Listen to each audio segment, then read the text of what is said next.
नमस्कार, आप देख रहे हैं आज तक। आपके साथ मैं हूं अंजना ओम कश्यप।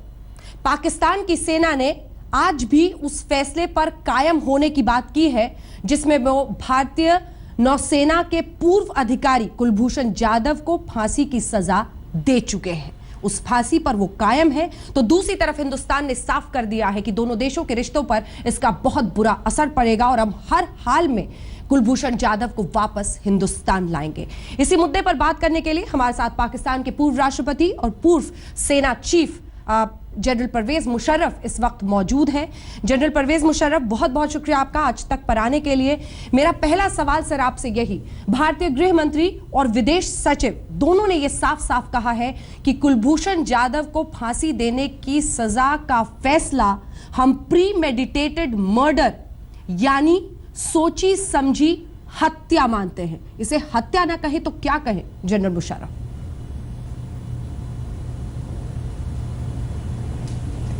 पहली चीज़ तो ये बिल्कुल गलत, ये प्री मेडिटेटेड मर्डर जो आप कह रही हैं, अभी तक तो वो जिंदा है तो मर्डर तो हुआ नहीं है वो।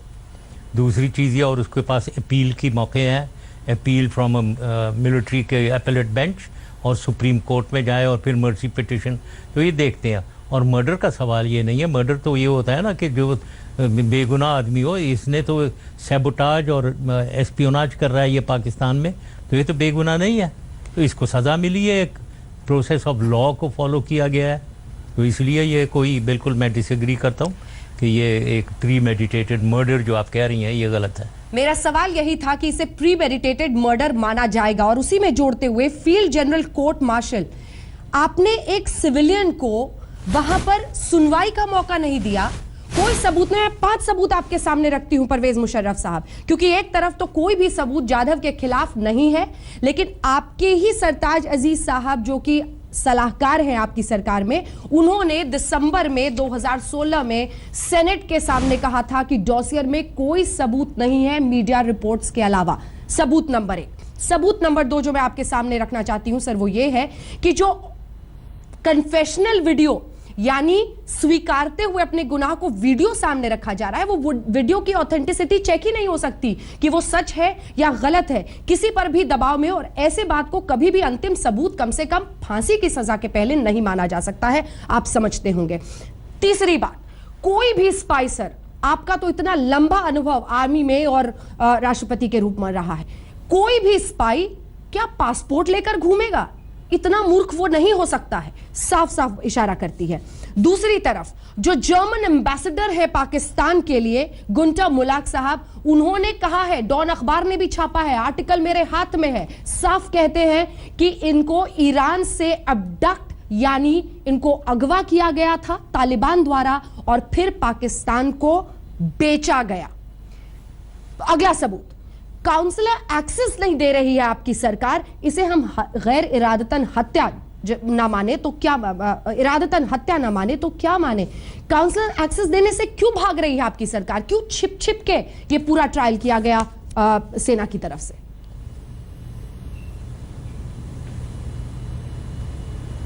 अब ये आप इतनी लंबे चौड़े आपने 5 सवाल मेरे से कर लिए हैं, अब मैं नोट्स तो ले रही रहा हूँ, तो लिहाजा मुझे सारे तो याद नहीं है। मुझे आखिरी 2 जो हैं याद हैं कि एक तो इन्हें, वो आपने कहा वो इन्हें पकड़ा गया और फिर बेचा गया ना। वो बेचने वालों को आप ले आए टीवी पे, अपने दिखाएं जरा कौन थे जिन्होंने इनको ईरान में पकड़ा और हमें बेचा गया ये। तो ये मुझे तो नहीं मालूम, मुझे ये मालूम है कि वो पाकिस्तान के बलूचिस्तान में पकड़ा गया। जर्मन एम्बेसडर ने बोला है सर, सपोर्ट कर रहा था, जो वो खुद माना है। दूसरा, आप डॉक्टरिंग के बारे में पता नहीं है जर्मन एम्बेसडर ने किस सिलसिले में बोला, आई डोंट बिलीव दैट। मैं बिलीव करूंगा जो मुझे मालूम है, जो फौज ने मुझे बताया, मुझे पता है और वो मुझे मालूम है कि वो ट्रूथ है। दूसरा ये है कि कन्फेशनल वीडियो ये एस्पियोनाज कर रहा था और वो ये है, दोज आर रियलिटीज। अब आपके 5 सवाल को एक एक लेंगे तो बहुत लंबी बात हो जाएगी। नहीं सर, लंबी बात नहीं होगी, मैं एक एक करके आपसे पूछती हूँ। सबसे पहले तो आप मुझे यही बता दीजिए कि सरताज अजीज साहब ने फिर दिसंबर के ही महीने में अभी अभी क्यों कहा था सेनेट के सामने कि हमारे पास कोई सबूत नहीं है? वो पता नहीं किस सिलसिले में, किस मूड में उन्होंने कह दिया होगा, लेकिन मेरे ख्याल में बाद में मैंने चेक किया था, बाद में वो उन्होंने कहा वो नहीं, वो गलत समझे गया है और वो उन्होंने बाद में बैकआउट किया है उससे। मूड कोई में। ऐसे सबूत उस वक्त शायद ना हो और बाद में हो गया हो तो मुझे मालूम नहीं है। मतलब आपके सेनेट के सामने सर कोई मूड में कुछ भी बोल देता है?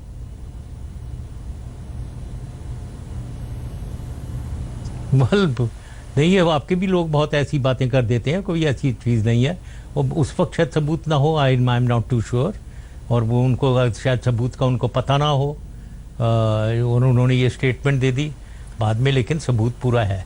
आप तो सर अपनी सहूलियत के हिसाब से बार बार पोजीशन बदल रहे हैं। मैं आपसे जब बता रही हूं कि ये सामने है तो आप उससे मुकर जा रहे हैं। मेरा सवाल आपसे ये है कि इंडियन पासपोर्ट लेकर एक स्पाई वहां पर क्यों घूमेगा? आपका तो अनुभव है सर सेना का, आपको तो पता होगा।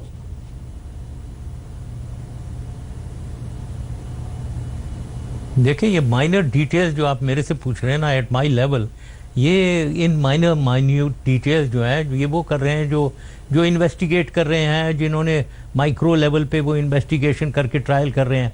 मैं इस लेवल पे बैठा हुआ, मुझे ये पूरी इतनी डिटेल्स नहीं मालूम है कि क्या वो कौन से कागजात लेकर घूम रहा था, कौन से नहीं घूम रहा था, मुझे पता नहीं है ये बात है। काउंसलर एक्सेस आखिर क्यों नहीं दिया जा रहा था?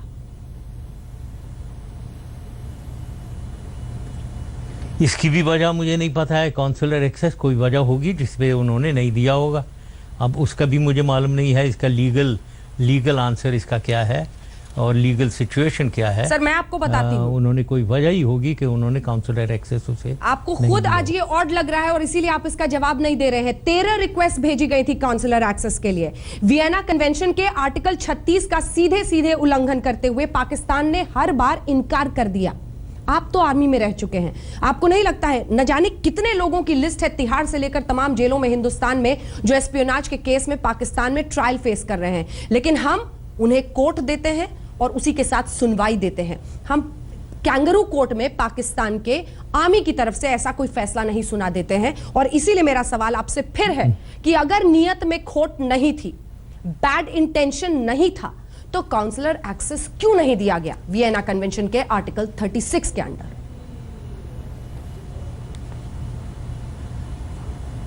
पर मैंने बताया ना आपको कि मुझे नहीं मालूम है कि क्या क्यों नहीं दिया गया। और फिर जो आप ये कोट कर रही हैं कि 13 वहाँ पाकिस्तानी पकड़े हुए हैं जिनको काउंसलर एक्सेस, मुझे कोई ऐसी खबर नहीं है कि आप लोगों ने इतने लोग पकड़े हुए हैं और उनको काउंसलर एक्सेस दिया जा रहा है। मुझे ऐसी सर उनके नामों की पूरी लिस्ट है, अगर आप चाहेंगे तो तसल्ली से आपको ये नाम भी तमाम बता सकते हैं। आपको बता सकूंगा। हाँ, अगर आप चाहें तो तसल्ली से हम उनके नाम भी बता सकते हैं। पूरी लिस्ट में मेरे पास है, जिसमें तिहाड़ जेल में ही FIR नंबर 43 में सज्जाद हैदर से लेकर तमाम पूरी लिस्ट है। नहीं होंगे, लेकिन वही बात है, देखें एक सर कसाब का तो नाम सुना होगा सर। ओके ना, ऑफ द कफ जब आप इंटरव्यू ले रहे हैं, किसका? अजमल आमिर कसाब। नहीं, आई हैवंट। हाउ, देखें मैं एक पोजीशन में, मुझे क्या पता है ये इतने छोटे लोगों को आपने कोई पकड़ा हुआ है, कहाँ से पकड़ा हुआ है, क्यों पकड़ा हुआ है, मुझे तो इनके बारे में डिटेल नहीं मालूम। मुंबई में 26/11 के हमले के बाद जिस आतंकी को जिंदा पकड़ा गया था सर, निचले लेवल पे जाकर मैं मालूम करूं। अजमल आमिर कसाब पाकिस्तान का वो जिंदा आतंकी जिसको हमारी फोर्सेस ने मुंबई धमाके के बाद पकड़ा था। उसका पता है मुझे। उसे अभी हमने फेयर ट्रायल दिया था, लंबे वक्त तक यहां पे जेल में रखकर। हाँ, नहीं, ये भी फेयर ट्रायल है, ये मिलिट्री लॉ के मुताबिक होता है। और मिलिट्री लॉ थोड़ा ये नहीं है कि वो अनफेयर होता है। उसको डिफेंस, उसका काउंसिल था बाकायदा जिसने डिफेंड किया उसे, और ये सेंटेंस हो गई। अब वो सुप्रीम कोर्ट तक जा सकता है, जहां हाँ। वो जाए और वो अपनी रिड्रेसल करे, उधर जाए। वो जरूर जाएंगे। क्या क्या ऑप्शंस है आपकी नजर में? अगर आप इस वक्त राष्ट्रपति होते या फिर सेना के मुखिया होते तो क्या आप ऐसी कोई पहल करते, या फिर कम से कम काउंसलर एक्सेस इतना तो मिनिमम पाकिस्तान कर सकता है सब?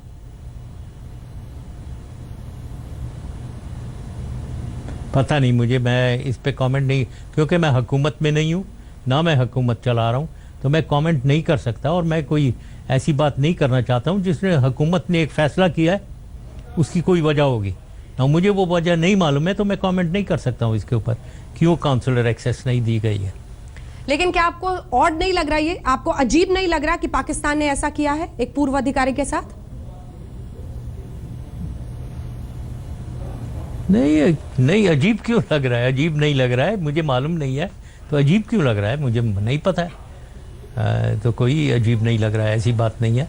कोई वजह होगी कि उन्हें उसे काउंसलर एक्सेस नहीं दिया। भारत सरकार ने कहा है कि हम किसी भी हद तक जाएंगे कुलभूषण जाधव को बचाने के लिए।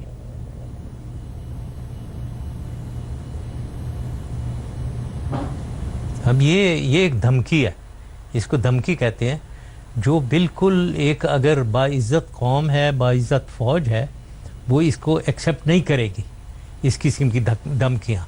क्योंकि आप धमकी देंगी तो इधर से काउंटर धमकी आएगी कि हम भी देखते हैं कि आप क्या कर सकते हैं, और हम भी उसको ज़रूर वो सज़ा देंगे। अब इसीलिए ये जो धमकियाँ आप दे रही हैं, इसीलिए फ़ौज के कोर कमांडर्स मिले और उन्होंने आपको काउंटर धमकी दे दी कि हमने तो उसे ज़रूर हैंग करना है। तो ये जब ही होता है जब आप लोगों ने ऐसे हिस्टीरिया क्रिएट किया हुआ है और आप फोर्स कर रहे हैं एक रिस्पांस आर्मी की, हमारी आर्मी की तरफ से एक काउंटर ऑफेंसिव रिस्पांस, तो वो उन्होंने किया है। तो ऐसे एस्केलेशन इसी से होती है, आगे चलता रहता है मामला। ये फोर्स तो करना नहीं है सर, ये अफसोसनाक है कि आपकी सेना को सामने दीवार पर लिखी हुई बात भी पढ़ने में समझ नहीं आती है। सवाल ये है कि एक सिविलियन को ना आपने सिविलियन कोर्ट में प्रॉपर ट्रायल दिया, ना आप उसे काउंसलर एक्सेस देते हैं, और तीसरी तरफ आप आंखें तरेर के कहते हैं कि हम तो हर हाल में इसे फांसी देंगे। अगर आप ऐसा करेंगे तो जाहिर तौर पर हिंदुस्तान हर मुमकिन कोशिश करेगा कि अपने एक पूर्व अधिकारी को बचाए।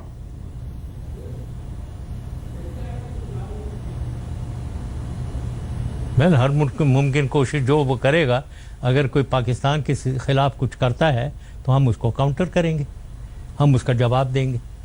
नहीं, जवाब देंगे वो तो ठीक बात है, लेकिन काउंसलर एक्सेस देने में इतना डर क्यों रहा है पाकिस्तान, ये समझा दीजिए।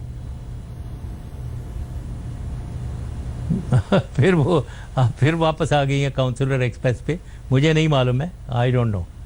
तो आपको पूछना पड़ेगा उन लोगों को जिनको पता है ये। लेकिन सर, आप तो पाकिस्तानी की राजनीति को इतने अच्छे से समझते हैं, सेना को समझते हैं, आईएसआई को समझते हैं, तो कुछ तो आपकी समझ कहती होगी कि आखिर क्यों भाग रहे हैं, वो क्यों डर रहे हैं काउंसलर एक्सेस से। नहीं, कोई मुझे नहीं पता, तो मैं कमेंट नहीं करना चाहता हूँ। सेना क्या डर रही है कि पूरा सच सामने आ जाएगा? क्या सेना और सरकार एक फ्रंट पर है इस मुद्दे पे?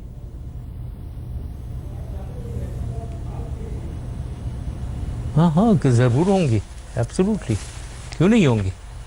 सरकार और गवर्नमेंट और आर्मी जो है एक ही पेज पे होंगे, डेफिनेटली। मैं आपको बताती हूं ये सवाल क्यों आ रहा है, क्योंकि अब्दुल बासित जो यहां पर एम्बेसडर हैं, वो दरअसल भारतीय कोस्ट गार्ड की तरफ से 2 पाकिस्तानी सैनिकों को बचाने के लिए धन्यवाद करने के लिए जाने वाले थे विदेश सचिव एस जयशंकर के पास। लेकिन उसी वक्त खबर आ गई अचानक पाकिस्तान की आर्मी की तरफ से बयान के जरिए कि फांसी दी जाएगी कुलभूषण जाधव को, और फिर अब्दुल बासित को समन करके बुलाना पड़ा कि यह क्या हो गया। तो शायद उन्हें भी इल्म नहीं था और ना नवाज शरीफ साहब को।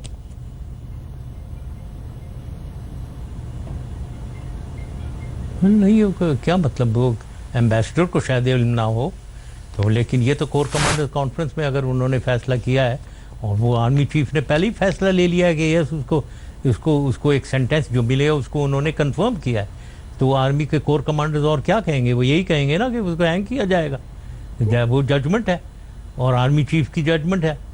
इंडियन हाई कमीशन को सर इन्फॉर्म तक नहीं किया गया। कोई भी ये कैसे कहे कि उसको हैंग नहीं किया जाएगा? मुशर्रफ साहब, इंडियन हाई कमीशन को इन्फॉर्म तक नहीं किया गया। क्यों इन्फॉर्म करना था? मतलब होगा सर, जनवरी में आई थी पाकिस्तान की सरकार, पूछ रही थी कि कुछ बता दीजिए। इसी साल के जनवरी में, मैं आपको बता देती हूं, इसी साल के जनवरी में पाकिस्तान सेना ने बाकायदा जानकारी हासिल करने की कोशिश की थी कि आप हमें बताएं कुलभूषण जाधव के बारे में, और हम उसके बाद ही आपको काउंसलर एक्सेस देंगे। लेकिन फिर भी काउंसलर एक्सेस नहीं दिया। तो जब आप जानकारी लेने के लिए आ सकते हैं तो इतने बड़े ट्रायल के पहले तो आपको इन्फॉर्म करना चाहिए।